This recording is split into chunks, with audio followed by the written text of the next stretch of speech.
about Archons and attached parasitic entities. And Alexander Light, Humans Are Free. The attached. There are entities attached to this planet that seem so difficult to explain that we developed a great deal of different names and characteristics to be attributed to them. The most popular name is Archons. Some say they are alien or ETs. All planets have these beings whether they hold other life or not.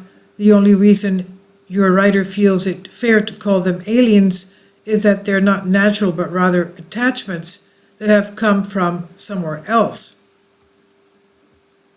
There is much speculation over where this somewhere else actually is, but your writer does not feel it's important. What matters is they were here long before us. Now, others say, of course, that we know that there are parallel universes. We call them other dimensions, right next to us, always near us. And of course, there are our guardian angels, but they're also the opposite, right? Now, this going on with the article, as conscious beings, they are very much like us in terms of having personality, although perhaps billions of years has made them bitter, twisted, and malicious beings. They do not have what we have, the physical form, flesh, blood. They have shape without size and energy without boundaries, thoughts and feelings with limited ability to act or function alone. And now going into the essence of what they are, referring to the Holy Bible in the Old Testament and the New Testament. They hate us because of the fact that they are fallen angels. They're the 10th hierarchy of angels. 10 hierarchy of angels. There are 9 left, and the one that is fallen will be replaced in God's kingdom by only one entity, that is humans. It's not the fallen angels that can retake their hierarchy. They can't. The humans are the ones that will replace that hierarchy. And that's why our Lord Jesus Christ very clearly explains to us that through this pilgrimage that we have here right now, in our physical essence, we will become like angels because he knows that we will replace that 10th hierarchy of angels. So that's why they hate us so much. And they want to stop us from getting there because they can't go back to where they were. And that's the whole thing of it. Now let's go back to the article. They do not have what we have, the physical form, flesh, blood. They have shapes without size and energy without boundaries. They have thoughts and feelings with limited ability to act or function alone, which is where we come in. Archons need us to experience and act for them, puppeteers vicariously living through their puppets, much like we witness in most other beings. Their strength of will, their thoughts, feeling, and motives vary much from each other.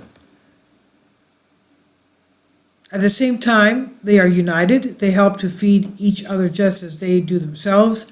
They even fight to defend each other, and these beings will work for others also if the other is able and willing to feed them whatever it is they desire. We cannot call this sustenance. It's more like it gives them purpose, and that said, they are tricky beings to understand. Their wants are not our wants. The Draco have utilized them heavily. The parents created something much like them for the same purpose, to disrupt and disturb. AI technology has also been known to behave in a very similar way. Your writer has heard some claims that Archons inspired the creator of AI to begin with, although he is not yet sure if he agrees with the shadow government also mimics them for the same reasons. Identifying them correctly can therefore be difficult. For those who can tune their vision to properly see them, they would appear something like insects, sea creatures, or reptiles. Well, we know, for example, this is my comment, that they are shapeshifters. Now we know from what the monks in Holy Mount Athos tell us that the evil one can turn into any shape he wants, and his minions as well. Anything from a Zoftic-looking woman to an angel of light. Even the Apostle Paul tells us that the evil one appeared to Eve at the time of Adam and Eve. He appeared to her as an angel of light. But of course, he was the opposite. So they can even, from what the monks of Holy Mount Alphas tell us, they can even turn themselves into an alien, an ET, or a spaceship, or even a mountain.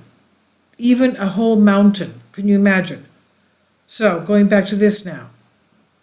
For those who can tune their vision to properly see them, they would appear something like an insect, sea creature, or reptile. They overlap and blend together, increasing and decreasing in size from too massive to fully see down to microscopic. Sometimes too many cluttering together so you cannot make out anyone from a bunch. Sometimes you may see only one you're focused on or who is focused on you. They can make you see whatever they choose until you learn to see through this at least. They play the role of many others to deceive and confuse or manipulate and cause to act. Now, know how knowledge you can find in practice, which can be quite dangerous. At times it's simply enough to know it's an illusion without seeing through that veil. As can be said of any type of enemy, learning them is important to survival. Most commonly, they influence spiritual thoughts and feelings.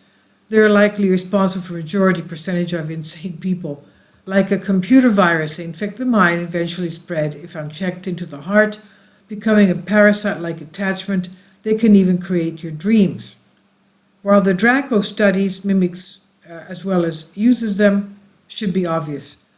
Others do as well. As mentioned, several magical practices and disciplines utilize Archons, call them by other names. Another side effect of the abusive use of Archons and their general actions is the creation of demons. That one hit home, didn't it, my friends? Often, a species' entire behavioral pattern are dictated by the Archons of the planet.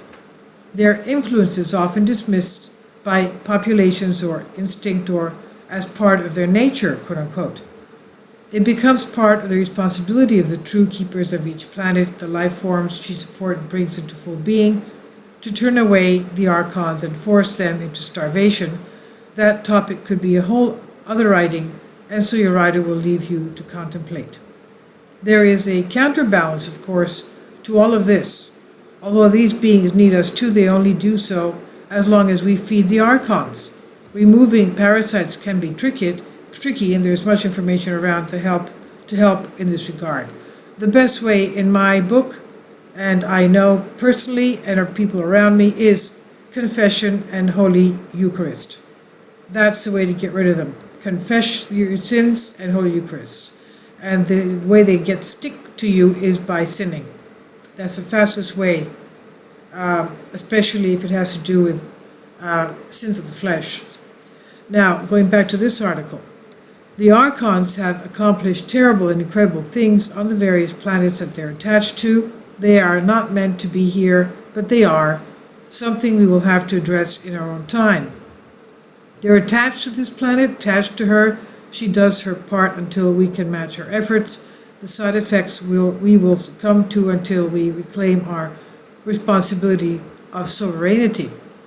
The current can drag you under, and you can drown, and this does not mean you leave home to find a place without water. Now, Rise of the Archons, Jay Wiedner and Jeff Rentz, and this is their conversation. Rentz, many people have heard the term Archon, but would be hard-pressed to find it. What is an Archon? Wiedner, to begin with, I would draw attention to two articles on your site, the global coup d'etat and the one about ownership of the world. The Queen of England owns 1/6 of the non-ocean surface of the world. Keep that in mind as we go into the Archon subject.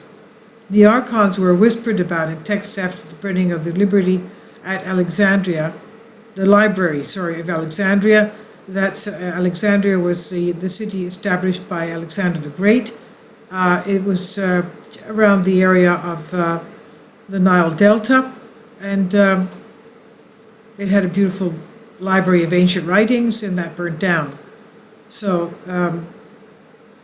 the Archons were whispered about in the texts, in those texts, in the burning of after the burning of the library of Alexandria, with some mention of mysterious beings called Archons. But the powers that be spent 1,500 years cleaning up the records and had written out the Archons from our history. In 1947, texts were found in clay jars in Nag Hammadi in Egypt, and on these texts was a story of what Nag Hammadi's people 2,000 years ago thought the world was about. Those were the Dead Sea Scrolls, right? The reason the Nag Hammadi texts, which date back 2,100 years, that's about 100 BC, are so important is that no one has been able to put a spin on it. The texts have not been altered, destroyed, or omitted, as in the Bible. No one has been able to destroy them, which is what they'd really like to do to keep the information knowledge from the masses. Luckily, they survived, were successfully translated, and when many people read them, they found a clear and definite discussion of what these Archons are. The texts had been buried in a deep cave in Egypt in order to protect the most important information that they had. Rents. There are 13 codices containing over 50 texts, which is quite a substantial amount of writing. Wiedner.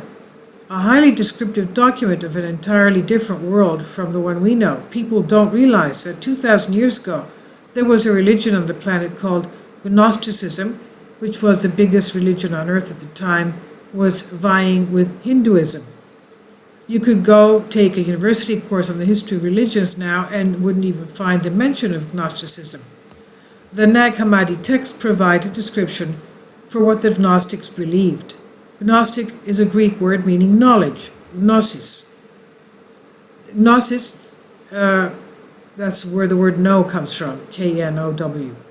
The Gnostics believed that liberation can only be achieved by knowledge, by the consumption and evaluation of reality through knowledge. The library at Alexandria was run by Gnostics, and they were the first people to collect scrolls and books and assemble this information. Their culture spread throughout Europe and the Middle East, and this was long before the advent of the Western religions outside of Judaism, which was mostly concentrated in Israel. Gnostics preached that there was an invasion that occurred about 3,600 BC, and about 1,600 years before the Nag Hammadi texts were buried. They wrote that this invasion was like a virus, and in fact, they were hard-pressed to describe it. The beings that were invading were called Archons. These Archons had the ability to duplicate reality to fool us. They were jealous of us because we have an essence of some kind of soul that they don't possess, and the Nag Hammadi text describes the Archons. One looks like a reptile, the other looks like an unformed body or a fetus. It's partly living and partly non-living, and has gray skin and dark, unmoving eyes. The Archons are duplicating reality so that when we buy into it, when we come to believe that the duplicated false state reality is the real reality, then they become the victors. Rents. How are they duplicating reality? Is it by using consciousness? Wiedner. Yes. According to the text, they can get into people and can manipulate people to do things very suddenly that are very odd. But also, they are actually responsible for the deterioration of culture. So unlike the culture of the ancient Greeks or Chinese, but a cheap facade of a culture. As the archonic presence has spread across the earth and has escalated into the 20th century, you can see that they are responsible for sprawl and the mass ugliness that we see everywhere. Television is an example of archonic imitation. Humans are imitated on television, but the imitation is altered and is nearly always obscene and profane because the Archons not only do not understand the sacred, but they hate it. They hate the sacred. They are jealous of the natural world and of human beings with the natural world, also of sexual relationships. Loving couples make them angry, and they love violence and are sexually titillated by anger and war and death, and they create war to consume energy from the dying. Rents. The Archons seem to be making their big move now at this time. Can you find out about the Nag Hammadi library on the internet, which is the living record of the great Gnostic movement? Gnostics and Templars seem to have been out, all but cleansed from history now. So how in the text have the Archons been described as coming here? Is there any reference to their mode of transit and travel? Wiedner. Supposedly, they live or lurk outside the inner planets near Saturn, hence in our solar system. The Gnostics thought that Jehovah was an alien off-planet and that he was masquerading Archon, again duplicating reality. They did believe in God. They believed that what they called the one true God, and that's how they always defined it. Interestingly, Jesus defined his belief as being of one true God, always delineating it. And I believe many of the stories of Jesus are actually Gnostic myths about the possible rebellion against the Archons, who came down very severely on the rebel. So the Archons were released somehow from a prison, and this is probably what the book of Enoch is about, where he said he took the demons and locked them in a box, but that they would come back at the end of time.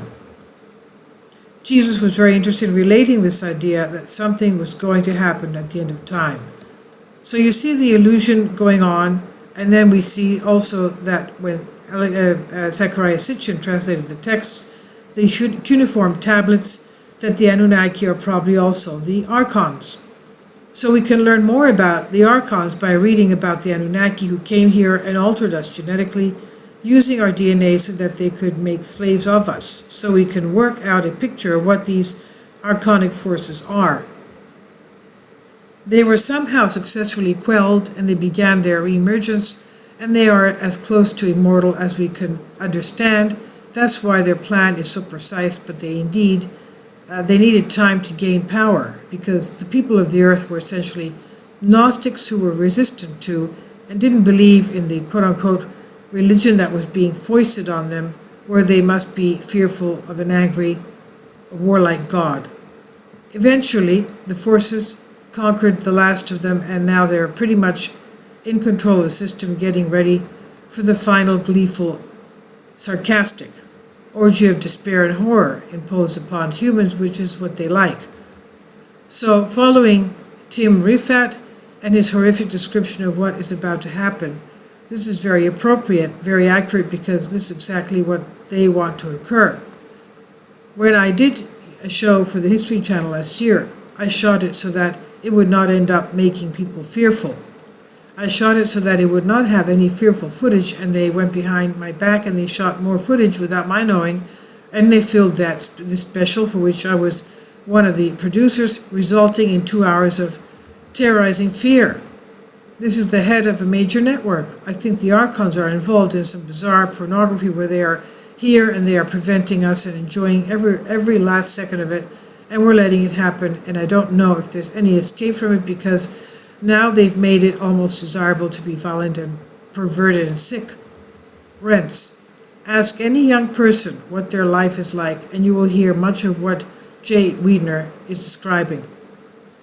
There was a news story. The average 14-year-old watches an average of 1.5 hours of hardcore porn per week, and there are current terms that we use which could be ascribed to Archon activists, megalomaniacs, but this evil that we're talking about certainly has been around for a long, long time.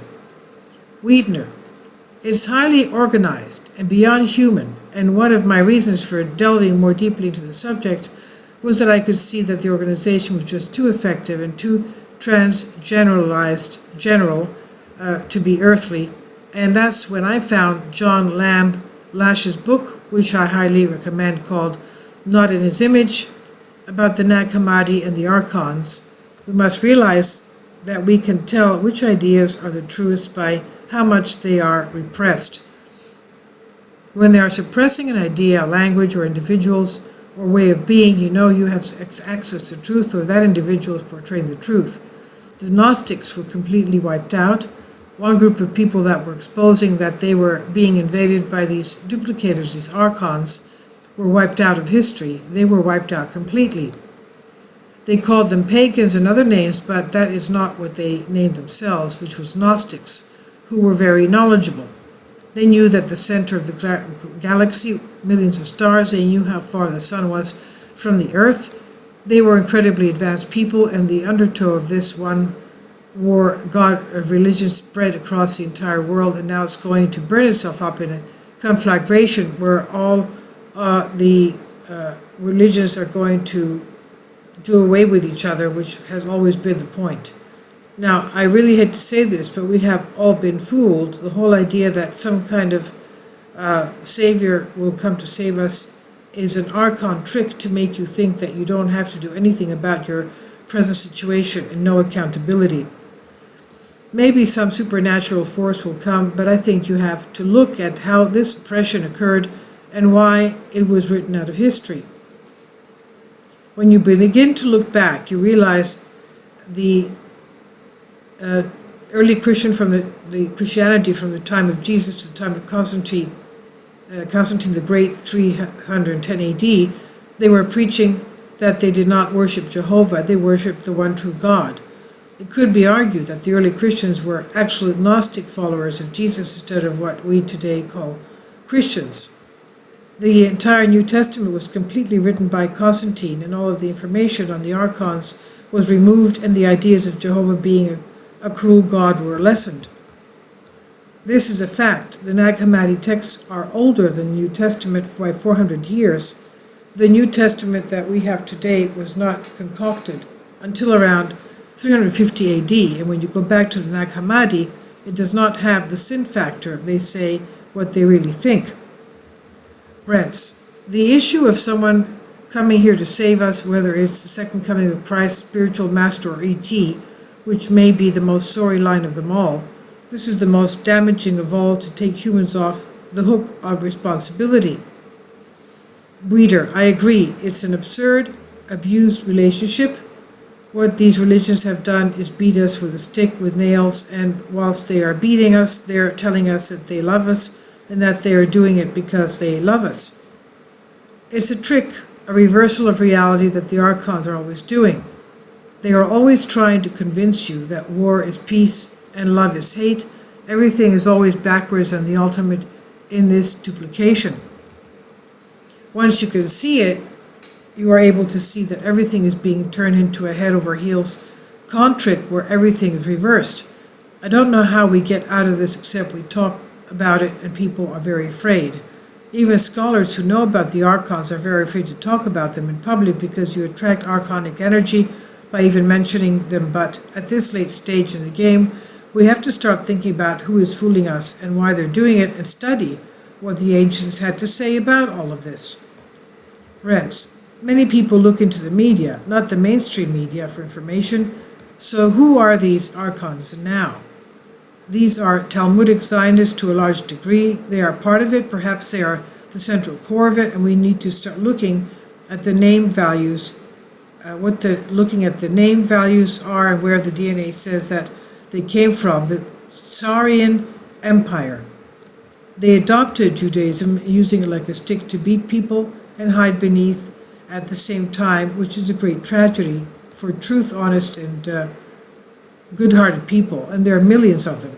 So they are being used perhaps more cruelly and ruthlessly than any other group.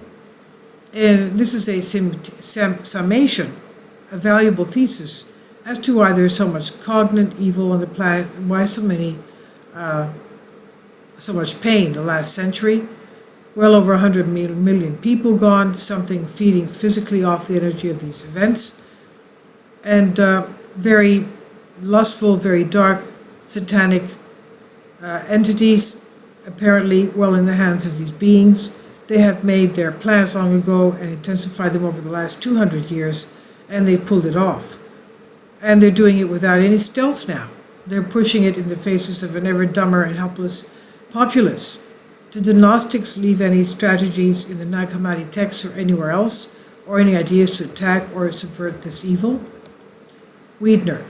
The Gnostics believed that there were advanced beings who actually care for us, and that there was a bet or forecast made that these advanced beings, creations as human beings, would one day stop falling for the tricks of the Archons and wake up, and they provided avenues for this to happen. One thing that is certain is that the Archons hate more than anything after love is courage. They cannot stand up to courage or a clear, articulate debate because their own premises are built on entirely falsity, and it's all false. So we can begin deconstructing history by seeing through the lies. By observing outside the box, outside the norm, you can see the tricks of the Archons. Everything they do is fake. It's not real and has no history, no veracity. It's always a parasitical living off others. Anyone who is following this mad, insane god will be led to their demise for certain.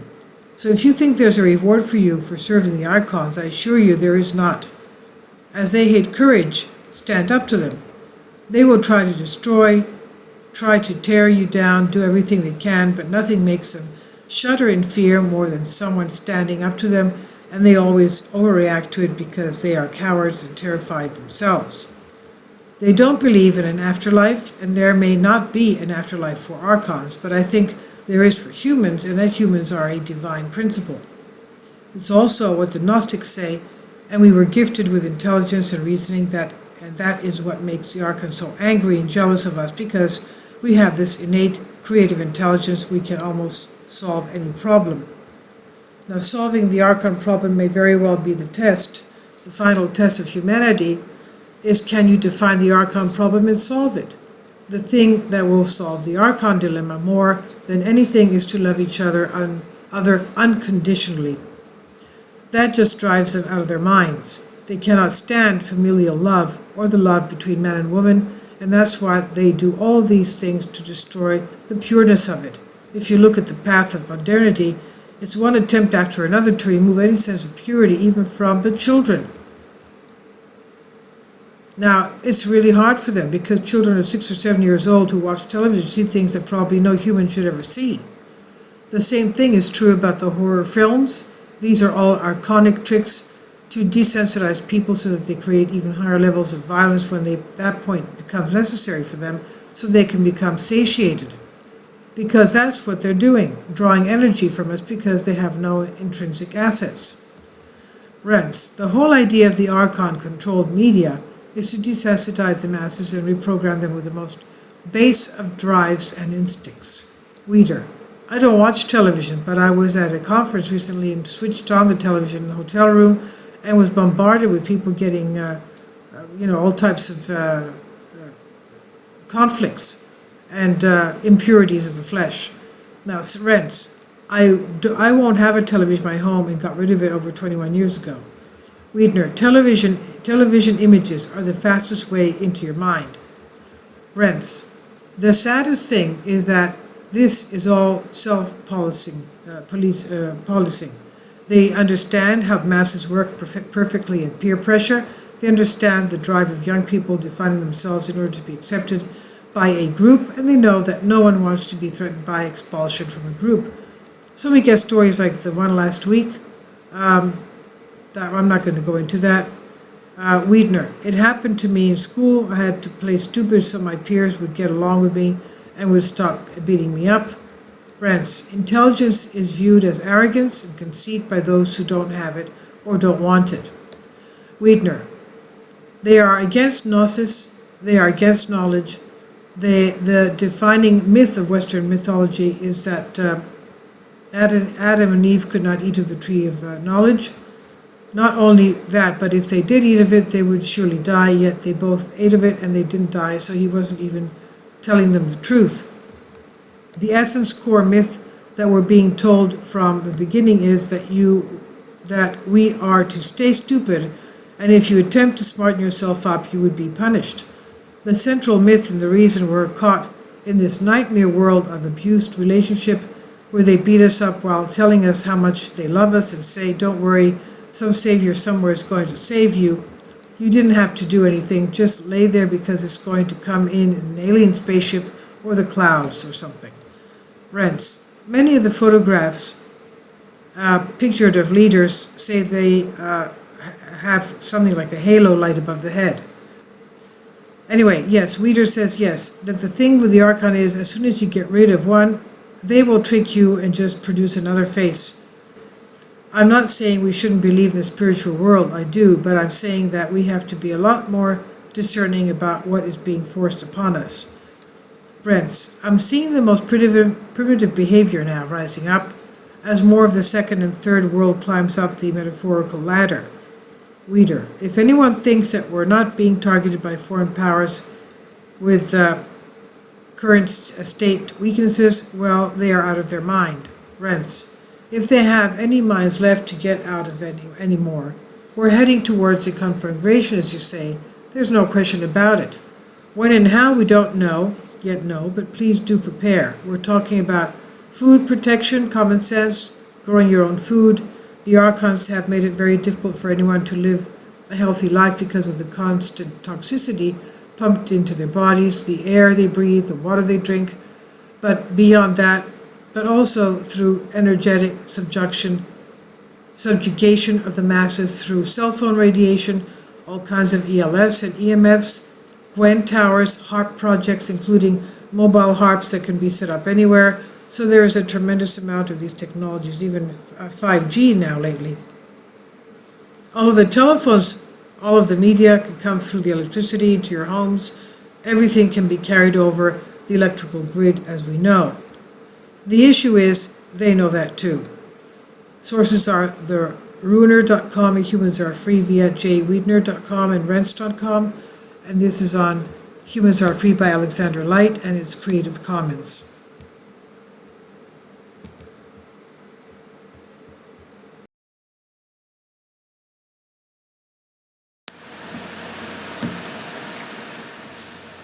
If you'd like to join me on my Patreon account, you will hear content not covered by mainstream media. These riveting stories will be based on my research, and I will state my opinions and give my personal insight on diverse and controversial subjects and world events not covered by mainstream media, and not supported by YouTube guidelines. So whatever I have on my Patreon, most of those will not be on my YouTube channel. Please consider becoming a member today. More of the most significant and important videos will be on my Patreon channel. Your support helps me to continue my research and keeps this YouTube channel alive. And we depend on your support, your generous charity, because we help economically challenged families here in Athens, Greece, in Kapota, and we also help the young generation with university tuition and the community around our church. Thank you.